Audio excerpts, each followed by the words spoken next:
affranchi, libéré par les sang de Jésus, mon sauveur. Bonjour à tous et bienvenue sur Jeunesse Affranchie. Donc nous voici de nouveau sur le plateau avec le frère Cyril et moi-même. Nous avions à cœur de vous partager une exhortation ce matin sur la patience. Sur la patience, c'est une vertu. C'est le fruit de l'esprit nous fait porter cette vertu-là en fait. Il nous fait porter la vertu de la patience. Et la patience, on va le voir ce matin, c'est un fruit qui est très important pour nous en tant qu'enfants de Dieu. Dans la patience, il y a beaucoup de choses qui découlent de la patience, qui résultent en fait de la patience. Et sans plus tarder, nous allons prendre Luc 2, verset 25, le passage avec Siméon. Le passage avec Siméon. Donc je vais simplement pas lire tout le passage, mais je vais simplement prendre les versets clés qui nous intéressent. Donc Luc 2, verset 25. Et voici qu'il y avait à Jérusalem un homme du nom de Siméon. Cet homme était juste et pieux, il attendait la consolation d'Israël, et l'Esprit Saint était sur lui. Donc là on voit par rapport à ce verset-là qu'il attendait. Il attendait la consolation d'Israël. Il avait été divinement averti par le Saint-Esprit qu'il ne verrait pas la mort avant d'avoir vu le Christ du Seigneur. Donc l'Esprit de Jésus, le Saint-Esprit, lui a dit, voilà, tu ne verras pas la mort avant de voir mon Christ, avant de voir celui que j'ai oint. Et au verset 29, il dit, maintenant, maître, tu laisses ton serviteur s'en aller en paix selon ta parole. Donc, ça veut dire en fait que on peut en conclure par rapport à ces deux versets-là que c'était quelqu'un quand même qui était relativement âgé, par rapport à ce verset-là, puisque voilà, à mon avis, il était proche de la mort pour qu'il puisse dire, maintenant, maître, tu laisses ton serviteur s'en aller en paix selon ta parole. Amen, amen, amen. Donc s'il dit, tu peux aller me laisser en paix, ça veut dire qu'il est arrivé à la fin de sa vie puis qu'il pouvait mourir sans plus rien attendre, parce que la promesse avait été accomplie. Donc par rapport à ça, on voit aussi que cet homme-là a attendu Jésus durant sa vieillesse. Et Dieu seul sait si quand la parole déclare qu'il a été divinement averti par le Saint-Esprit qu'il ne verrait pas la mort avant d'avoir vu le Christ du Seigneur, seul Dieu sait en fait s'il a été averti quand il était jeune, quand il était moyen jeune, ou quand il était, ou c'était dans sa vieillesse en fait. Peut-être qu'il a été averti aussi quand il était vieux, et peut-être qu'il allait mourir. Et en fait Dieu dit non, tu ne verras pas la mort avant d'avoir vu mon Christ. Tu vois. Donc pour ça on ne sait pas. Et aussi dans la suite du passage, pardon, verset 38 nous parle de Anne. Verset 38, elle survint elle aussi à cette même heure. Elle louait Dieu et parlait de Jésus à tous ceux qui attendaient la rédemption de Jérusalem. Donc elle survint elle aussi à cette même heure. À cette même heure de quoi? Quand au verset 27, et comme les parents apportaient le petit enfant Jésus pour accomplir à son égard, etc. Donc quand les parents de Jésus amenaient l'enfant Jésus au temple, elle se trouvait là, elle survint elle aussi à cette même heure. Donc elle était là elle aussi. Et elle, il est dit qu'elle a été mariée 7 ans à son mari, depuis sa virginité. Donc voilà, donc après avoir vécu 7 ans avec son mari depuis sa virginité, donc elle a été mariée 7 ans. Et à mon avis, voilà, par rapport à tout ce qui est coutume juive, voilà, elle a dû se marier à la majorité, je pense. La Bible ne le stipule pas. Donc à peu près jusqu'à ses 25 ans. Et de ses 25 ans, elle reste veuve, verset 37, elle reste veuve et âgée de 84 ans. Elle ne quittait pas le temple. Donc là, on voit que vraiment, la Bible ne dit pas en fait que Dieu lui a fait une promesse qu'elle verrait son Christ. Mais ça nous fait voir un petit peu la persévérance, la patience, puisqu'on va le voir en fait, la définition du mot patience en grec, ça a trois sens. Nous en français, on reconnaît la patience comme étant une attente, une longue attente. Mais dans le sens profond du terme grec, la patience a beaucoup d'autres vertus. La persévérance et la, comment dirais-je, pas la contenance, mais je veux dire la régularité dans notre marche aussi. Enfin, on verra tout ça par la suite, par la grâce de Dieu. Donc on voit aussi que de ses 25 ans à ses 84 ans, elle a attendu, elle était au temple. Ça veut dire qu'elle ne s'est jamais découragée. Et elle a toujours servi Dieu, nuit et jour, par des jeûnes et des prières.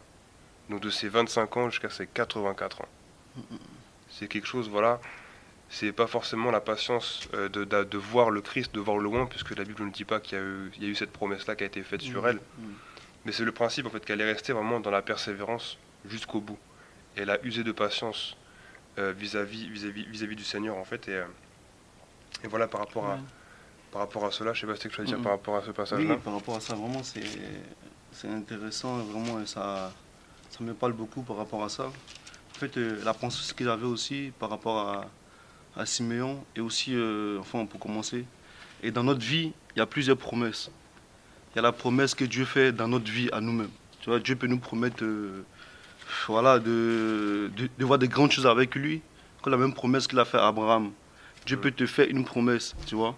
Et aussi, Dieu peut aussi faire aussi une promesse aussi, comme on dit, bah, c'est un avènement. Parce que Jésus-Christ dit qu'il revient bientôt, tu vois. Il a fait cette promesse.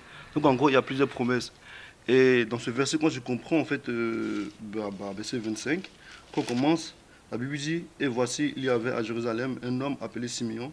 Cet homme était juste et pieux. Il attendait la consolation d'Israël. Donc en gros, il attendait, tu vois. La patience aussi, le fait d'attendre. Et quand on continue, la Bible dit, il attendait pourquoi? C'est parce qu'il avait la promesse. Tu vois. Donc aussi, le fait qu'on attend dépend aussi de la promesse. Parce qu'on ne peut pas attendre pour ne rien. Et même quand on prend la vraie définition, c'est attendre quelque chose. En gros, on n'attend pas comme cela. Tu vois. La patience aussi vient aussi de la promesse qui est au bout. Amen, amen. Je suis patient parce que j'attends quelque chose. Donc, moi souvent je dis, en fait, la patience d'un chrétien vient aussi de la promesse de Dieu. Amen. Parce que un homme qui est patient, il connaît les promesses que Dieu a faites dans sa vie. Souvent, ceux qui ne sont pas patients, c'est ceux qui n'ont pas de promesses. Parce qu'en fait, ils n'attendent rien, ils bougent là, en fait, voilà, ils sont stressés, ils sont... Non, un homme qui a la patience, qui a vraiment un fruit de la patience, c'est qu'il a une conviction dans son cœur, il sait ce que Dieu lui a promis. Et en fait, il s'attache à cette promesse, et, tu vois, à cette promesse, et en fait, ça produit en lui la patience. Parce que tu sais que Dieu t'a promis ça et ça et ça. Comme Simeon, il savait ce que Dieu lui avait promis, donc il attendait. Quoi qu'il arrive, il savait qu'il ne pouvait pas mourir. Il savait qu'il devait voir la promesse, parce que Dieu lui a promis que tu ne mourras pas avant de voir la promesse accomplie. Et en fait, cette patience est venue à lui parce que Dieu ne ment pas. Quand Dieu dit une chose, il l'accomplit. Donc automatiquement, quand Dieu nous parle, quand Dieu nous promet, automatiquement, ça crée en nous la patience de voir cette chose. Amen. Tu vois, donc aussi, dans notre vie aussi, on est patient. C'est par rapport à la promesse que Dieu fait dans notre vie. Et même si on va encore plus loin, par la grâce de Dieu, on va encore voir, quand Dieu fait aussi une promesse qu'il revient bientôt, on s'accroche à lui à cause de cette promesse, parce qu'il reviendra. Tu vois, il reviendra bientôt. Donc aussi, on s'accroche, on est patient, parce qu'il a fait une promesse. Et le Dieu que nous servons, il ne ment pas. Et la Bible dit que celui qui a fait une promesse, il l'accomplira certainement, parce qu'il n'est pas un homme pour mentir. Donc vraiment, encore, par rapport à ce passage, ça vaut encore vraiment que vraiment la patience, normalement, ça doit découler. Pourquoi? Parce que chacun d'entre nous, je pense qu'on a reçu une promesse de Dieu. Et par rapport à cette promesse, doit couler la patience. Je sais que Dieu m'a promis quelque chose. Je l'attends. Comme Habakkuk dit, je reste, je veille, j'attends cette promesse. Je sais que Dieu fera, je sais que Dieu agira. Même s'il pleut, même s'il neige, même si les années passent, je sais que celui-là, il ne ment pas. Donc du coup, quand je mets ma confiance en cette espérance, automatiquement, ça produit en moi la patience. Amen. Tu vois? Donc par rapport à ça, avant d'aller plus loin... Toujours avoir un appui en fait. Ouais, c'est ça, c'est ça. Dès qu'on a un appui sur une promesse, ça produit la patience. Direct, parce que on attend quelque chose. Donc parce que, imaginons, dans la vie, on n'attend rien. Donc voilà, c'est pour ça souvent ceux qui sont stressés, ceux qui sont... C'est parce que dans la vie, en fait, ils n'ont pas d'appui, en fait, ils n'ont pas de promesse. Ils ont... Regarde frère, regarde encore. Un exemple, c'est que, exemple, moi, je suis marié, mais avant d'être marié, j'étais fiancé. J'ai fait une promesse à ma femme. Oui, je vais te fiancer. Donc du coup, en étant fiancé, cette promesse-là, tu vois, on s'est fiancé. Et moi, j'ai fait une promesse de la marier. Parce qu'il y a le fiançailles et après, maintenant, on s'est marié. Donc vu que j'ai fait cette promesse, tu vois, de me marier avec elle. Donc du coup, elle attend, on attend. Et quoi qu'il arrive, elle sait, et moi aussi je sais qu'on se mariera. Donc en fait, on attend. On attend serein, on est tranquille. Pourquoi? Parce qu'il y a une promesse. Donc on attend cette promesse accomplie. Et nous, de même aussi, Christ aussi a fait une promesse avec nous. Et quoi qu'il arrive, on doit attendre cette promesse. Et cette promesse produit la patience. Parce que ma femme, je ne vais pas la harceler, oh c'est quand on va se marier, etc. Parce que je sais déjà, en fait, cette promesse, je sais. Donc je patiente. Quoi qu'il arrive, on se mariera. Pourquoi? Parce qu'en fait, la promesse est déjà là et je m'appuie là-dessus. Tu vois, en fait, ça produit en moi la patience. Amen. Voici, tu veux rajouter. Et donc par rapport à ça, par rapport Mhm. à ce que tu as apporté par rapport à ça, c'est vrai qu'on a besoin d'une espérance en fait. Et la Bible nous dit, dans Hébreux 6, le verset 19, Mhm. cette espérance, nous l'avons comme une ancre solide et ferme pour l'âme. Amen, amen. Une ancre. Et on voit en fait par rapport à ça Mhm. que l'ancre, en fait, quand on voit un bateau, un grand navire, Mhm. aussi gros qu'il soit, aussi lourd qu'il soit, en fait, eh bien, Mhm. l'ancre, quand l'ancre est jetée à l'eau, c'est souvent pour immobiliser le bateau. Amen. Et on voit en fait que cette encre-là, elle n'est pas forcément plus lourde que le bateau, Que le bateau. mais quand elle est lancée à la mer, en fait, le bateau continue sa route, et dans le fond, en fait, ça racle le fond. Et en fait, au bout d'un moment, vu que c'est un peu un crochet en aiguillon comme ça, c'est un deux crochets, et bien souvent, ça racle le fond, et ça va saisir un rocher. Et c'est en s'accrochant au rocher, en fait, que c'est là que le bateau va s'immobiliser. Tu vois. Et le rocher, pour nous, c'est Christ. Amen, Et amen, l'encre, amen, c'est amen, l'espérance, en amen. fait. Donc, voilà, en fait, et c'est vrai, c'est vraiment très édifiant, ça, que vraiment, en fait, notre espérance, ça doit être comme une encre, en fait. Amen, amen, amen, Une amen. encre qui est accrochée à un rocher, qui nous fait tenir lors de toutes nos tribulations, Amen. par la grâce de Dieu. On va prendre aussi un autre personnage, là, on a vu le personnage de Siméon. On va voir aussi dans Josué 14, Josué 14, à partir du verset 6, un personnage, le personnage Caleb. Lui aussi, il a usé de beaucoup de patience, donc on connaît tous cette histoire. Dès le début, en fait, il s'est fait connaître quand des éclaireurs ont été envoyés pour observer le pays, pour partir un peu espionner. Donc Caleb et Josué sont revenus avec un petit groupe. Et Caleb et Josué, pardon, c'est les seuls à avoir gardé vraiment la foi que malgré la taille des Philistins, malgré la taille de ces ennemis qui se mangeaient entre eux, tout ça là, de ces Anakim, ils ont gardé la foi en fait. Ils ont gardé la foi. Donc là, Josué s'est fait connaître à ce moment-là. Et donc, par rapport à cela, donc dans Josué 14, donc Josué 14 à partir du verset 6. À partir du verset 6, les fils de Juda s'avancèrent vers Josué à Gilgal.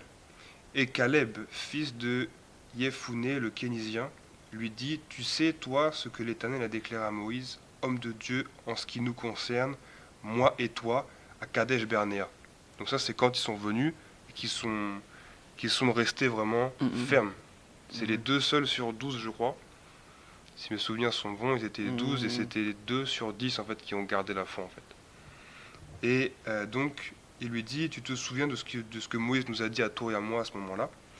J'étais âgé de 40 ans lorsque Moïse, serviteur de l'Éternel, m'envoya à Kadesh Barnéa pour espionner dans le pays, et je lui fis un rapport avec droiture de cœur. Mes frères qui étaient montés avec moi firent perdre courage au peuple, mais moi, je suivis pleinement la voie de l'Éternel mon Dieu. En ce jour-là, Moïse fit serment, assurément, le pays que ton pied a foulé sera ton héritage, et celui de tes fils à perpétuité, parce que tu as pleinement suivi la voie de l'Éternel mon Dieu. Maintenant voici que l'Éternel m'a fait vivre, comme il l'a dit. Il y a 45 ans que l'Éternel parlait ainsi à Moïse. Donc ça fait là 45 ans que que Moïse avait dit ça que Moïse avait dit ça à Caleb, en disant le pays que tu viens de fouler, assurément, ce sera à toi et à ta postérité à perpétuité. Et donc la suite du verset, maintenant voici que l'Éternel m'a fait vivre comme il l'a dit. Il y a 45 ans que l'Éternel parlait ainsi à Moïse. Lorsque Israël marchait dans le désert, et maintenant me voici aujourd'hui âgé de 85 ans. Je suis encore vigoureux comme au jour où Moïse m'envoya. C'est-à-dire qu'il s'est passé 45 ans. 45 ans, wow. Il s'est passé 40 ans. Donc Caleb, en fait, on n'a pas trop entendu parler de lui. Dès le moment, en fait, où Moïse lui a dit ça, où il est revenu faire un compte-rendu de leur espionnage avec droiture de cœur. Donc, après, on n'entend pas forcément beaucoup parler de lui, mais il a attendu 45 ans avant de se manifester et de réclamer ce qui lui avait été dû, en fait. Ce qui lui est dû, il a réclamé sa promesse. Il a attendu 45 ans. 45 ans. Je sais pas si on imagine. Des fois, Dieu nous fait une promesse Parce qu'en fait, dans notre marche, chacun d'entre nous, on a tous, Dieu nous donne une grande vision pour nous, pour notre vie en fait. Amen. Et tout au long de, allez, environ notre première année de conversion, notre première année de marche vraiment réelle et sincère avec Dieu, Dieu nous parle. Dieu nous parle à travers des visions, à travers des songes, à travers tout ce qu'on veut, des frères qui ont du vision comme ça, on me dit voilà toi, tu seras un grand enseignant, tu seras un grand pasteur, tout ça et tout. En fait, c'est des visions qu'on a tous parce qu'à la base, quand on donne notre vie au Seigneur, on a tous une grande vision, un grand appel. Voilà. Mais toutes les visions sont conditionnelles. Voyez. Mais Dieu nous encourage. Dieu nous encourage. Et parfois, dans 2 ans, 3 ans, en fait, on veut vite s'apprêter, on veut vite s'affairer en fait à rentrer dans cette vision-là. C'est ça. Alors que Caleb, lui, il a attendu 45 ans. 35 ans. Et Dieu seul sait que pour être, selon le monde, comme on dit, un grand enseignant, un grand pasteur, un grand ceci, un grand cela, en fait, déjà, il n'y a pas forcément de grand, en fait. Il n'y a pas forcément de grand. Mais Dieu seul sait qu'il nous faut beaucoup passer entre les mains du Seigneur pour être modelé, pour être travaillé. Amen. Et il faut aussi de la patience. Dieu nous travaille énormément sur la patience. Et là, pour le coup, avec Caleb, il a attendu 45 ans. Et nous, des 45 fois, ans. arrivé au bout de 2-3 ans, On est on fatigué. en a marre d'attendre. On en a marre d'attendre. En même temps, c'est une génération où la Bible dit que Satan est le prince de ce monde. Il est le prince de l'air, de la mode, de tout ça, en fait. Et il met tout notre entourage, tout ce qui est autour de nous, en fait, de façon à ce qu'on ne soit pas patient. Si j'ai un petit creux, toc, j'ai des fast-food à portée de main, j'ai le prêt à, j'ai même par rapport aux vêtements, je veux un truc, je vais dans un magasin, j'ai tout ce qu'il faut, j'ai faim, il y a ça, quoi que je veux faire, dès que j'ai envie de quelque chose, je l'ai tout de suite. Et ça, c'est l'ennemi qui fait un travail. On peut croire que c'est bénin, mais c'est un travail que l'ennemi fait en fait, pour ne pas nous rendre patients en fait, parce qu'inconsciemment, on s'imprègne de l'environnement dans lequel on grandit. Si on grandit en Europe, en Occident, ici chez nous, depuis qu'on est tout petit, on grandit avec le fait que dès qu'on veut quelque chose, on l'a. Tu veux un jouet, tu demandes à ta mère, elle te l'achète le lendemain, il n'y a pas de souci. Mais des pays comme en Afrique, comme en Inde, dans les villes très très pauvres, si nous, ayant grandi ici en Occident, dans des pays de surabondance, de gaspillage, si on, du jour au lendemain, maintenant tout de suite, on nous amène dans ce genre de pays, on va être complètement dépaysé. On va être complètement dépaysé parce que là-bas, déjà, il faut travailler, il faut attendre, il faut marcher pour avoir quoi que ce soit. Et ça risque de nous frustrer un peu, en fait. Une génération, vraiment, une génération où on n'a pas de patience. Et par rapport à ça, je crois que tu avais quelque chose à dire aussi par rapport à ça. Non, mais c'est vrai que par rapport à cette génération où nous vivons, notre génération à nous, c'est vrai qu'on n'est plus patient. On n'est plus patient et en quelque sorte aussi, c'est qu'on n'a plus d'espérance. Parce que souvent, quand j'avais dit au début, en fait, la patience vient de l'espérance qu'on a. On s'attache, en fait, on se base sur l'espérance qu'on a. Mais ce que la jeunesse d'aujourd'hui, à notre époque, maintenant où nous vivons, il n'y a plus en fait, d'espérance. Parce que tout est, comme on dit, tout est parté, tout est renversé. Les jeunes d'aujourd'hui, tu vas à l'école, vraiment, des gens qui ont des bacs, etc., ils sortent de l'école, il n'y a pas d'espérance, il n'y a pas de travail. Il n'y a rien. Donc en gros, il n'y a pas d'espérance. En gros, ils ne sont pas patients. Donc du coup, ils vont aller faire quoi? Bah, il n'y a pas de travail, il faut travailler. Donc on va aller faire des petits jobs droite à gauche. Mais ça parce que voilà, il faut travailler. Et la société aussi veut que tu travailles, veut que tu vives. Donc en gros, on n'est plus patient. On ne peut plus attendre de... Non, on n'est plus patient. Et c'est la société qui fait ça. C'est pour ça que voilà, on voit beaucoup dans les cités, on s'étonne que les gens ils vendent de la drogue, ils font ceci, ils font cela. C'est pas bien, bien sûr, que de vendre de la drogue. Mais aussi en fait, tu vois que c'est voilà, que c'est le monde où nous vivons. En fait, tu vois qui fait ça. Pourquoi? Parce que tous les jeunes, ils ont plus d'espérance. Même nous-mêmes, voilà, on vend un côté dans le monde. Et comme on dit, on veut tout et tout de suite. Donc en gros, voilà, on veut de l'argent sans travailler. On veut voilà, la vie facile. Pourquoi? Parce qu'en fait, on n'a plus le temps d'attendre. On n'est pas patient, il faut de l'argent. Voilà, il faut. Et c'est la société qui fait ça, c'est le monde où nous vivons. En fait, toi, c'est l'atmosphère. En fait, c'est tout cela qui fait ça. On n'est plus patient. Et beaucoup de personnes comme ça, même voilà, enfin, j'ouvre une parenthèse. Quand tu vas à Paris dans le métro, il n'y a pas le temps, même un bonjour, même c'est dur. Tout le monde est stressé. Tout le monde est. on est stressé, tout le monde est, voilà, il n'y a pas la patience, mais carrément, même des fois, même si ça chante, hein, des fois tu roules et t'es au feu, à l'instant, dès que ça, enfin, tu vois, t'es au rouge, dès que ça passe au vert, on te klaxonne pas, et les gens, ils sont stressés, les gens, ils ont plus de temps, ils ont plus la patience, pourquoi? En gros, il y a tellement de problèmes, il y a plus d'espérance, et en fait, et ça fait perdre, en fait, la patience, et nous vivons dans un monde, il n'y a plus de patience, même le gouvernement, ça se voit. On vote un président, au bout de 1 an, on veut que, voilà, que tout se passe bien. Mais il faut du temps, il faut, voilà, en fait, à chaque fois on vote une personne, au bout de même 1 semaine, 2 semaines, oh maintenant sa cote est baissée. Au départ, il était président, avait au moins ses 95%, au bout de 2 semaines, il descend à 15%. On ne comprend pas.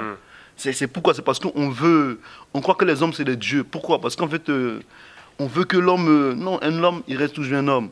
Donc en fait, dessus, on base notre conscience, en fait, tu vois, notre confiance à un homme, on sera découragé, on n'aura plus d'espérance. Et en fait, l'espérance par, voilà, par excellence, c'est Christ. Amen. C'est pour cela, nous, on doit se baser sur Christ. Parce qu'il est en fait l'espérance idéale. Quand tu mets ta vie, en fait, quand tu donnes ta vie à Christ, quand Christ, en fait, voilà, il te tient dans ses mains, quand Dieu, moi, tu mets toute ton espérance en Christ, automatiquement, tu as la patience. Parce que tu sais. En gros, voilà, tu n'es pas stressé, tu es, voilà, t'es zen. Pourquoi? Tu as la paix. Parce que celui qui tient ta vie dans ses mains, il est tout puissant. Tu n'as pas à craindre du lendemain, comme la Bible dit. La Bible dit, il ne faut même pas penser du lendemain. Le lendemain, lui-même, il va se soucier de lui-même. Donc, en gros, en Christ, vraiment, on compte sur Dieu. Amen. On n'est pas stressé, on sait qu'il nous a fait une promesse. Et si cette promesse-là, on s'y base. Lui-même, il nous a dit de ne pas s'inquiéter du lendemain. Donc pourquoi je m'inquiéter de est-ce que je vais faire dans 15 ans ou dans 10 ans? Non. Le Seigneur, celui qui m'a fait cette promesse, il va l'accomplir. Amen. Il nous a dit de ne pas courir derrière ce monde. Ne pas courir derrière la convoitise de ce monde. Car c'est les païens eux-mêmes qui les cherchent. Pourquoi courir derrière ces choses? En fait, c'est ça en fait. Parce que pourquoi? C'est parce qu'en fait, vu qu'on... je pense qu'on est encore trop dans ce monde. C'est pour ça parce que c'est le monde en fait qui nous incite en fait à ne pas être patient. Pourquoi? Parce qu'on veut ces choses du monde. On veut le travail, on veut construire, on veut une belle voiture, on veut mettre sa famille en truc. C'est pas mauvais. Tout ça là, c'est une bonne chose. Mais avec le Seigneur, voilà, il y a des, tu vois, c'est petit à petit. En gros, tu vois, voilà, tu vois, as des étapes. Mais nous en fait, tellement le monde nous influence. Tu vois, tellement les païens nous influencent par rapport à ce qu'eux ils ont, par rapport à ce qu'ils font. Donc nous aussi, enfants de Dieu, on est plus patients. Ouais. Et quand un païen achète une voiture, nous, automatiquement, on veut l'acheter. En fait, vraiment que nous, les enfants de Dieu, on doit mettre notre espérance en Christ. Parce que celui qui est vraiment basé, celui qui est vraiment a mis sa foi dans Christ, en fait, il aura la paix totale. Et aussi, la patience aussi produit une paix totale dans le cœur. Quelqu'un qui est patient, en gros, il a une paix totale. Parce qu'il sait qu'en gros, il est confiant, il est serein, il est, comment on dit, il est rassuré, il a l'assurance. Mais souvent, quand tu n'es pas patient, tu es stressé, tu n'as pas l'assurance, tu vois, non, nous les chrétiens, on doit avoir une paix totale. On doit avoir l'assurance de Christ. L'assurance que Christ, il contrôle notre vie. L'assurance que Christ, en fait, tu vois, rien ne peut nous arriver tant que lui-même, il décide. L'assurance que, voilà, que Christ, il nous conduit. Si vraiment on a cette assurance, si vraiment, voilà, on a cette espérance, frère, tu vas voir, on aura la patience. Et aussi, j'ouvre aussi une parenthèse par rapport à ce que tu disais, par rapport à Caleb, qu'il a attendu au moins plus de 45 ans. Et aussi, ça me fait rappeler à Joseph. Joseph qui a eu cette promesse. Oui, des visions, des songes, tout ça, qu'il a vu le soleil, la lune, s'est prosterné devant lui, etc. Il a eu cette promesse que Dieu lui a faite. Et Joseph, il a dû attendre combien de temps pour que cela s'accomplisse? Il a eu, en fait, c'est la patience. Il a attendu. Même nous aussi, même si le Seigneur nous fait des promesses, on doit être patient. C'est pas parce qu'on t'a dit que demain tu vas être pasteur, donc au bout d'1 an, ça y est, tu commences je suis pasteur. Non. Ça peut attendre autant de même pendant 10 ans, ça peut attendre beaucoup de temps. Donc vraiment, on doit être patient. On doit être patient. Et nous, la génération de maintenant, 21e siècle, on n'est pas patient. Parce que pourquoi? Tout est vite. Tout est vite. En fait, on est dans un monde en fait, tout est vite. Tout est vite. On voit même des maisons se construire au bout d'un mois. Déjà, tu as une maison construite. En fait, tout est fait pour qu'en fait, on perde la patience. Et souvent, celui qui perd la patience, en fait, il perd l'assurance. Il perd, voilà, comment on dit, voilà, il n'est plus en fait rassuré. Et vraiment, c'était par rapport à ça que je voulais rajouter que vraiment, en tant que chrétien, on doit s'appuyer sur Christ, on doit s'appuyer sur la parole. On doit mettre notre confiance en la parole. Et c'est là vraiment on aura de l'espérance. Et c'est là on aura l'assurance. Et c'est là vraiment on aura la patience par rapport à cette assurance et par rapport à les promesses de Christ. Et en fait, on pourra vivre dans la paix, dans la tranquillité. Pourquoi? Parce qu'on a l'assurance, on a la paix, on a la patience. Nous les chrétiens, on doit l'avoir, c'est obligé. Les païens, on peut comprendre, entre parenthèses, parce qu'ils n'ont pas Christ. Mais nous les chrétiens qui avons Christ, on doit avoir la patience. Pourquoi? Parce que la promesse est là. L'assurance est là, c'est Christ.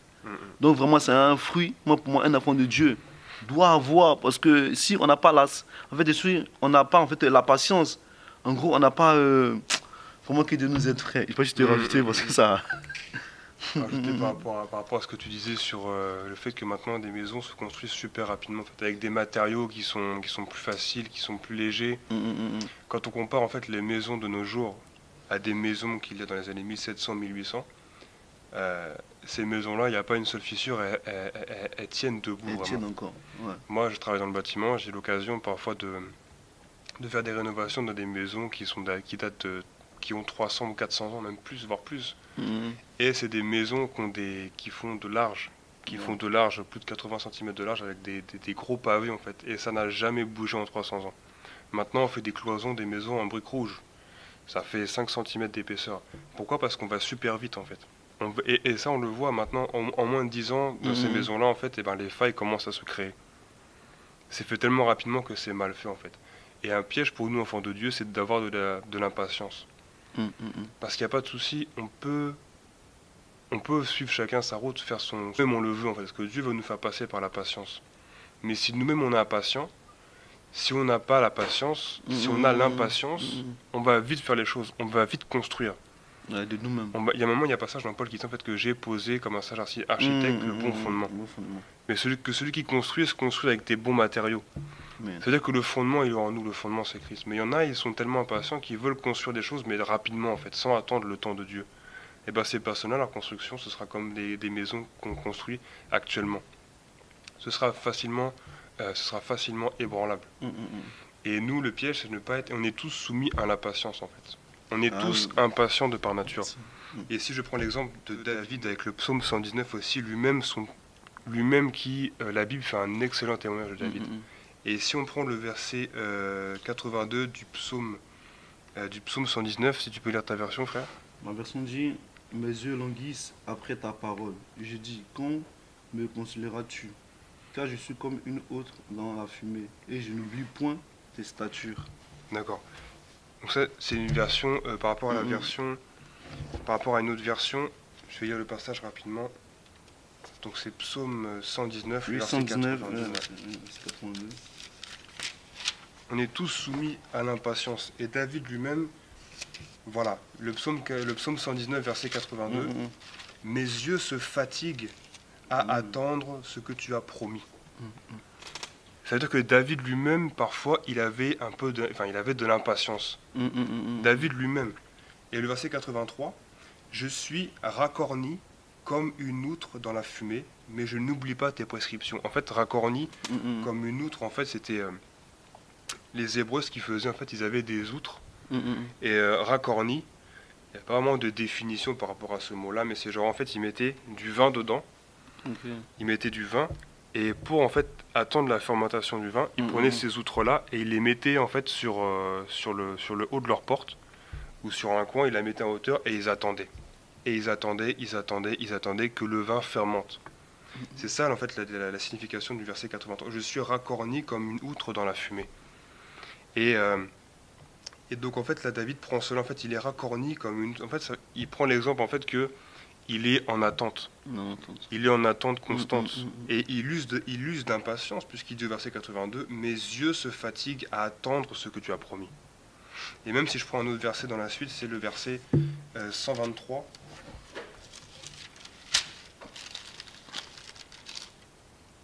encore une fois, il dit, verset 123, « Mes yeux se fatiguent à attendre ton salut et la promesse de ta justice. » Toi, ta version doit dire « Mes yeux se languissent. » Encore, ouais. Encore une fois, David redit, voilà, mes yeux se fatiguent à attendre ton salut, et la promesse de ta justice. En gros, là, David, même lui, pour te dire en fait qu'on est tous soumis à l'impatience. Et David lui-même, il était impatient et ses yeux se fatiguaient. Et nous-mêmes, nous devons pas que cet exemple de David, que lui-même se fatiguait en fait, ses yeux se fatiguaient. Vraiment que nous-mêmes, on n'adopte pas que ce passage-là nous serve d'exemple, que nous ne soyons pas comme David, qui use d'impatience en fait, que nous puissions faire preuve de patience. Et par rapport à ça, si on prend Galates 5, le verset 22, le fruit de l'esprit.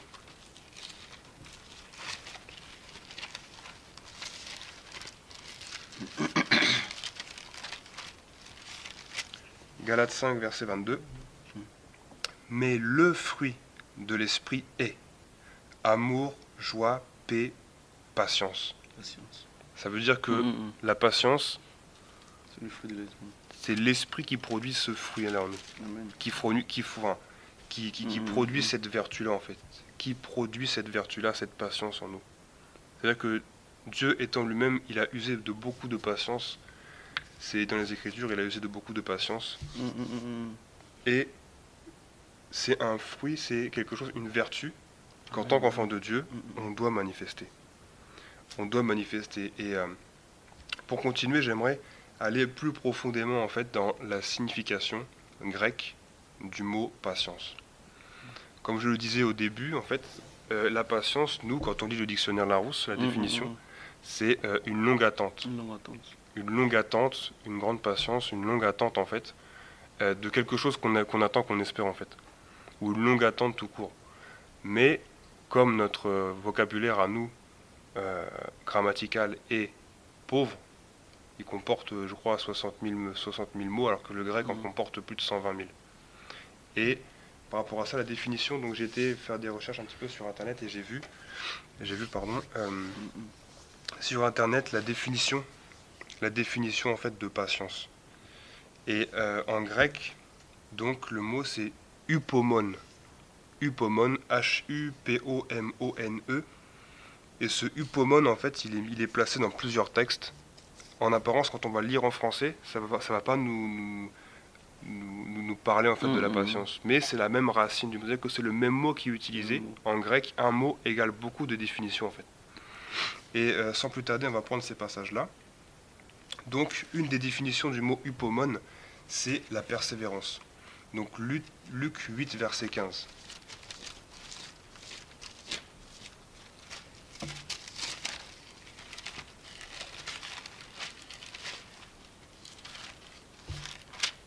Luc 8, le verset 15. Ce qui est dans la bonne terre, ce sont ceux qui entendent la parole avec un cœur bon et honnête, la retiennent et portent du fruit par la persévérance. Donc par là, avec persévérance, voilà. Et ben ce mot persévérance, la racine du mot grec, c'est la patience. C'est ce même mot en fait. Donc la patience en grec, ça représente la persévérance. Et c'est vrai, puisqu'il y a un passage de la parole qui nous parle de cela, je crois que c'est dans Jacques, que la persévérance produit la patience. La patience, c'est ça. Amen. Tu vois. Et en gros, c'est ça en fait. Donc, la patience, selon la vraie définition, la patience, quand on a la patience, on a aussi la persévérance parce qu'on veut, on veut saisir cette promesse comme tu as parlé avant, tu vois. Et aussi, autre chose, donc c'est Apocalypse 2, verset 19.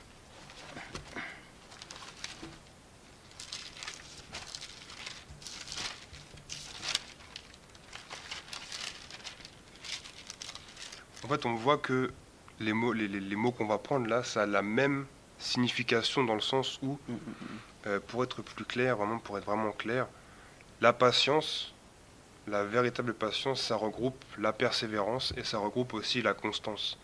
Ça veut dire la régularité en fait.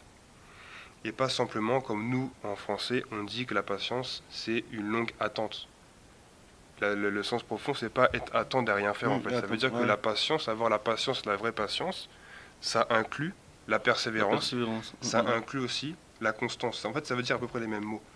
Donc dans Acte 2, verset 19, Apocalypse 2, non Apocalypse 2, t'as dit. ouais, 2,19, ouais. 2,19. Je connais tes œuvres, ton amour, ta foi, ton service, ta persévérance et tes dernières œuvres plus nombreuses que les premières. Tu as pas le mot constance dans ta version? Non, c'est marqué. Non, je connais tes œuvres, ton amour, ta foi, ton fidèle service, ta constance, si, c'est ça, oui. Tu as constance? Ouais, Ta constance. Mm. La constance, c'est la régularité. Amen. La régularité dans notre marche, en fait. Pourquoi? Parce que puisqu'on a cette patience-là, la patience produit la persévérance, donc aller jusqu'au bout, et la constance, la régularité. Parce que comme tout chrétien réellement né de nouveau, on passe par des tribulations, par des épreuves, par des choses que Dieu permet parfois, ou parfois même c'est nous-mêmes, on se met dans le pétrin nous-mêmes, C'est vrai. parce qu'on n'est pas obéissant. Un peu Enfin comme ça. bref, on passe par des étapes comme ça. Et malgré cela, puisqu'on a la patience, puisque comme on l'a vu dans Hébreu, on a l'espérance qui est en nous comme une encre, Amen. eh bien on a de la constance, parce qu'on ne se relâche pas, on ne se relâche pas en fait. On a de la constance. Et aussi, je vais prendre un autre passage aussi, 2 Corinthiens 6, verset 4, je vais prendre 2 derniers passages. 2 Corinthiens 6, 2 Corinthiens 6, oui. 2 Corinthiens 6, verset 4.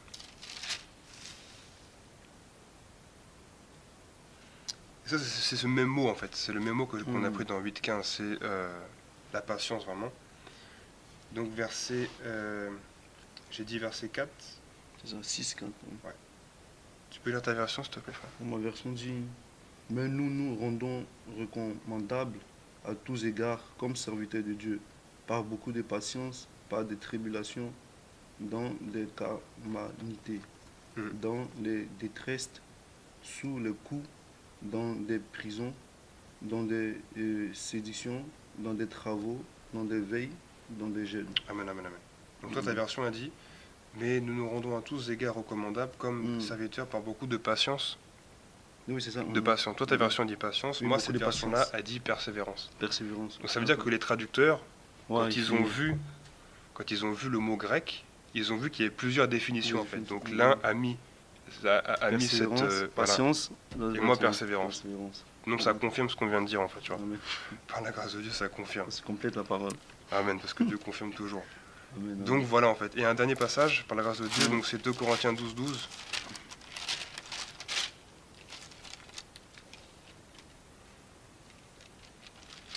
Ma version à moi dira les signes distinctifs de l'apôtre ont été vus à l'œuvre au milieu de vous avec une patience à toute épreuve. Ok. Toi, ça dit patience. Ma version dit: les preuves de mon apostolat ont éclaté au milieu de vous par une patience en toute épreuve, par des signes, des prodiges et des miracles. Ok. Donc là, les signes distinctifs de l'apôtre, ok, ont été vus à l'œuvre au milieu de vous par une patience à toute épreuve. Oui, moi c'est patience aussi. Pareil. D'accord, ok. Donc voilà en fait. Vraiment, il faut qu'on ait une patience à toute épreuve. Puisque tu peux relire juste le verset s'il te plaît. 12, 12. Oui, c'est 2 Corinthiens 12, 12. 12, 12, ouais. C'est-à-dire, les preuves de mon apostolat ont éclaté au milieu de vous par une patience Voilà. en toute épreuve. La preuve de son apostolat, ça a été vu par une patience à toute épreuve. Ça veut dire que parfois, en fait, le fait d'avoir beaucoup de patience, en fait, ça produit des choses. Ça produit les preuves à la fin, puisque lui dit la preuve de mon apostolat, c'est fait au milieu de vous par une patience à toute épreuve. Donc la patience, il y a beaucoup de bons fruits qui résultent de la patience. Vous voyez? Donc par rapport à tout ça, excuse-moi, je t'ai pas donné trop la parole, mais si tu avais quelque chose à... Non, frère. En fait, moi, la pensée que j'avais, tu vois, même quand tu as défini le mot patience, tu vois, par rapport à la rose, tu disais en fait que c'est une attente. T'as dit quoi déjà? Une longue attente, ouais. Voilà, une longue attente. Et en fait, on voit que vraiment, quand vraiment on étudie, c'est mieux de prendre les grecs, tu vois, d'aller plus profond. Parce que c'est marqué une longue attente. Donc en gros, on doit attendre, tu vois, à ne rien faire. Parce que le fait d'attendre, Voilà, c'est de ne rien faire. Ok, dans le mot grec, c'est en fait c'est la persévérance. En fait, tu vois, c'est de faire quelque chose. Tu vois, c'est pas le fait d'attendre, tu vois, et de ne rien faire. Donc aussi, encore, ça nous éclaire vraiment de... Tu vois, quand vraiment on médite d'aller dans la profondeur des Écritures, à la racine, de vraiment bien comprendre. Parce que là encore, ça m'ouvre les yeux encore. Parce que des fois, quand on lit la patience et quand on regarde la rousse, on s'arrête, on doit attendre. Ouais. Ok, vraiment, l'hébreu dit, tu vois, en fait, on doit persévérer, on doit être constant. Donc, tu vois, Amen. amen, amen. Non, vraiment, ça m'a éclairé. Vraiment. Amen. Gloire à Dieu, Dieu gloire à soit Dieu. béni. On a même été éclairés tous les deux. Amen. Tous les deux. C'est comme quand on Amen, parle amen, comme c'est ça, la des fois parole. l'esprit nous met à cœur Amen, amen, amen, certaines amen. choses à parler. Et vraiment, c'était très édifiant par la grâce de Dieu. Mm, Donc nous voilà arrivés à la fin par la grâce de Dieu. Donc mm, mm. comme toujours, si vous avez des thèmes, des questions, des sujets à nous proposer, n'hésitez pas en fait, parce qu'on voilà, ça nous permet encore une fois de plancher sur le sujet, vraiment de creuser et de vous apporter réponse. Et nous-mêmes, ça nous édifie aussi à nous. Amen, amen. Donc c'est une occasion voilà, pour creuser davantage la parole. Donc, Mm, donc voilà, soyez bénis et voilà, donc on se dit à très bientôt. Amen. Que Dieu vous bénisse.